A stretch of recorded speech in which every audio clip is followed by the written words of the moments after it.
leave the gate open, there's no use closing it now. Stock have all gone, yeah, let's drive around. And I've never seen it this bad, my dear. At Home with Tracy and the Big D, and Tony Kennelly's got some new music out, and a genuine farmer, fourth generation, and he joins us now. G'day, Tony, how you going? G'day, Big D. How you going, mate? G'day, Tracy. The first thing that strikes me about this single when I listen to it is we talk to a lot of songwriters who say they do a tour out to the West, they see firsthand what's going on there. You're a fourth generation farmer. This must be really close to your heart, this song.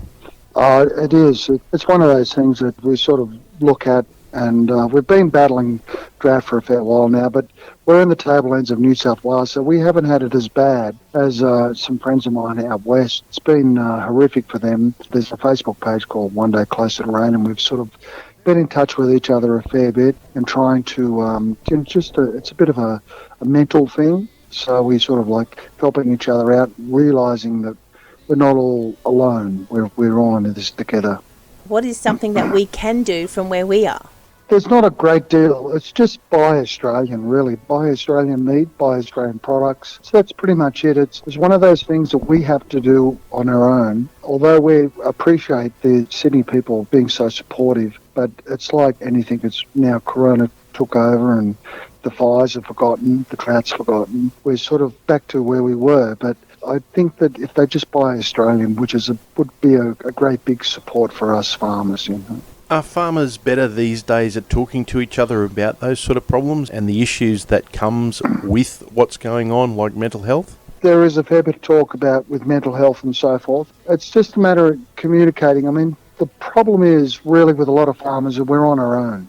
We're out here and we go out every day, and I talk to myself every day. It's just one of those things that you're out there and you've got to be able to realise that you're not alone. There are other people in the same situation. Talk us through the moment when Leave the Gate Open came to you. The melody, obviously the story we can connect with in many ways, but the moment that you thought, this is something I have to put together and record. So I think it was about early 2018. We were all pretty much in the same situation, well and truly into the drought by then. Hand feeding cattle every day, putting our hands in our pockets to pay for feed. And a friend of mine rang me up from far western New South Wales and he said, "How are you going out there?" And I went, "Not good, probably worse than you guys." And he's been on the land forever and ever, and his family are, and his grandfathers and so forth. And it just didn't sound right. And he said, "Look, the banks are going to take my property. I know I bought a bit more than I should have. I borrowed too much money.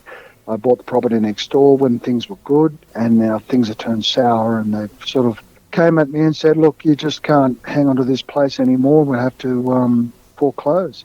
So really, he just had to leave, and that was the end of the story. And I was in the paddock, and I wasn't the best either. I was feeling a little bit down, and music is my outlet. So when I come home, I tended to, grab a glass of wine or something, and I'd sit down with the guitar and just strum away. And then all of a sudden, within, I suppose, 10, 15 minutes, I had this song sort of half put together and presented to my wife. And I said, "What do you think of this?" And she said, "Oh my God, it's just too close to the heart." And I went, "Yeah, I know, but it's not a bad song. Like, I think it's good. It tells the truth about what's happening in Australia at the moment." And it's just, and still Queensland, 65.47% of Queensland is still in drought. Wow. And New South Wales not far behind.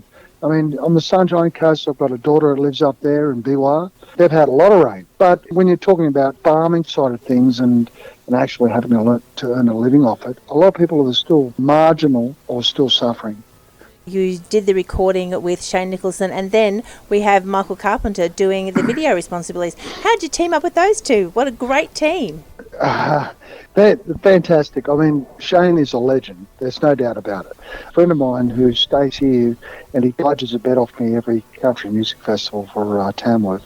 He always stays here, and his wife came up this year, which was just lovely, Michael Waugh. And Michael's a good friend of mine, and he said, "You should try Shane and to record your next album. I think you and him would get along really well, and you've got a very similar taste in music." And I thought, yeah, okay, well, I'll give it a go. And I knew about Shane, and Shane was absolutely fantastic. He's a brilliant musician, great producer, and also a hell of a nice guy, and makes you feel so comfortable when you record.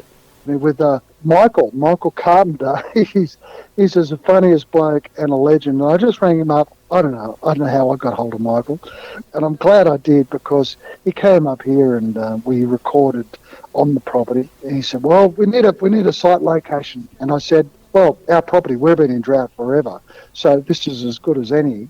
And we had our neighbours who were managers of the property next door. They said, "Would you like to be in a video?"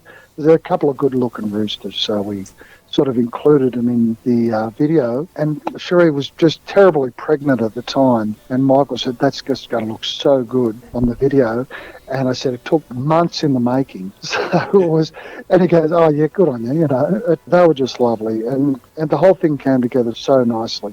Well, folks, you've got to check it out. Tony Kennelly, you'll be able to see the video. Just look it up on all the YouTubes, any of the social media, you'll find that.